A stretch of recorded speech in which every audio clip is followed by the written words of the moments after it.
Hello ladies and gentlemen, and welcome to a slightly late episode, but nevertheless it is here, and to those of you who have stayed up to watch it or just managed to be up when watching it, then that's awesome, and I'm glad you guys are here watching this video. This is the second episode of today, so if for some reason YouTube decided to anally fist fuck you and not put my video in your sub box, then feel free to go back and check out the previous video that I uploaded, which was episode 58. So I believe this is episode 59, but knowing me, I'll somehow mess up the numbering system. With that being said, though, Hugo Lloris, he was on my radar ever since I've taken over the France job, and he is just such a great keeper. When I played with him in France, he was unreal. He really was. You know, there have been keepers that I've used that are really high rated, but they just don't feel great, and they feel a bit useless in all honesty. But you guys might be curious as to, you know, Cal, you already have Gaita there. He's an 88 rated. He's only age 27, and that is quite young for a really good keeper. So why in the world would you look to go and buy someone else, you know? But who doesn't want the best of the best, you know? I really would like to have Hugo Lloris just because I know how good he is. And don't get me wrong, Gaita is a fantastic player. And for him to get to a 88 rated overall, I was very, very impressed. But with that being said, you know, I always want bigger and I always want better. So I was keeping my eye on Lloris. But with that being said, I didn't want to spend too much money on him because I know I could have definitely put Gaita and a few more million on top to seal the deal. But I have to remember, I am looking to strengthen other parts of the squad, you know? I already have a really good keeper, so essentially buying Hugo Lloris would be more of a luxury player than anything, because I don't necessarily need him, but at the same time it would be fantastic to have him. So with that being said, though, I had a game up against Bolton, and El Shaarawy manages to get the very first goal of the game, and a fantastic strike there from just outside of the box, but the keeper manages to get a hand to it. And Muriel, for some reason, is on corners. I'm not too sure what to think of that. I might put El Shaarawy on corners because he does have great curve in this game, but Natasic plays a great ball into Kurtzuma there, who actually turns a defender very well and finishes much like a, you know, a strong center forward would, you know, in very much an Ibra fashion. But with that being said, he is actually a good center back. I really enjoy Kurtzuma. He's strong. He's been very strong for the squad, but unfortunately, Fellaini allowed Marcos Alonso there to, you know, to let him, header the ball into the back of the net. And I have to admit, I was disappointed because I know that Fellaini is so dominant in the air, but you can't take anything away. 3 points, I'm very chuffed with that, especially in a away game. And it was disappointing that we let in a goal in late on, but, you know, we won 2-1, and that's what matters.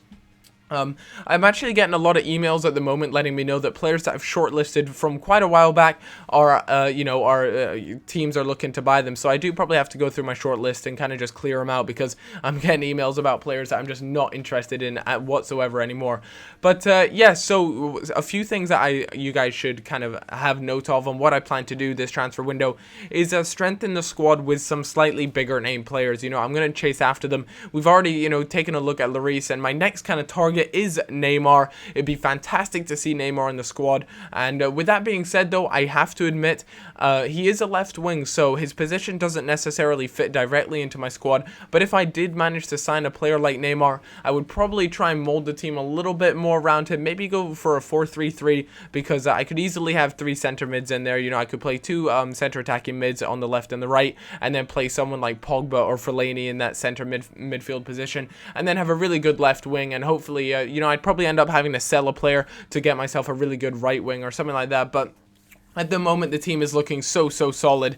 So with that being said, there's not that much need. You know, if I do go for Neymar, I'm not too sure whether I would actually go for that, you know, complete squad remake, or I would just try and fit him in where I can. You know, maybe make a custom formation where he would work well. But until that, you know, another player that I was interested in, and you guys saw last episode, was Götze. And one of the comments on my last episode was actually, "Yo, Cal, you know, I'd much rather you got Neymar over Götze. I think he'd be much better." And I probably would agree with you as far as Neymar would be a fantastic player, you know, a really good player in this game.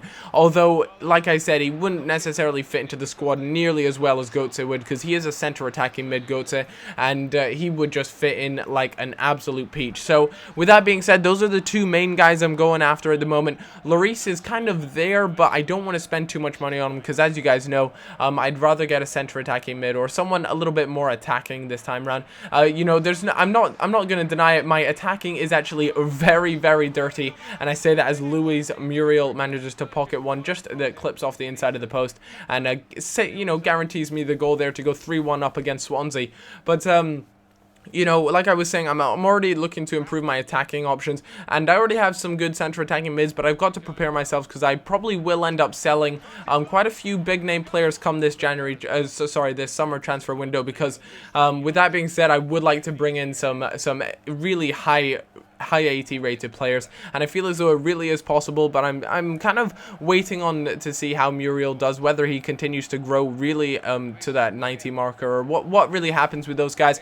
But it was a fantastic ball through to Hoylett, and Hoylett just fires that into the bottom right. Hoylett is doing very well for me, and I understand, you know, I have sent off a couple bids with Hoylett kind of bundled in all at once, and again, that's because Hoylett doesn't necessarily fit into the squad, because he is a left midfielder, so I'm not getting everything out of him that I really should be, but there's still no complaints. He's been an absolutely wonderful player to have at the club, and he has been very good. But Muriel there picking up man of the match, no surprise whatsoever, and Liverpool beat 2-1 over Newcastle United. And yeah, so Hoylett, I'm willing to, you know, sort of, I don't want to say give him away because that doesn't sound right, but I'm willing to you know, conjure him up in a few of the trades that I maybe might go for some of the bigger players, like Goatsay. I've already put him in with I believe it was like a 10 million bid or something like that, because Hoylett is currently worth around 11 million, which is a lot of money. So if I decide to add on a little bit and you know, give them Hoylett as well, I can really hope that I'll be able to pick up a player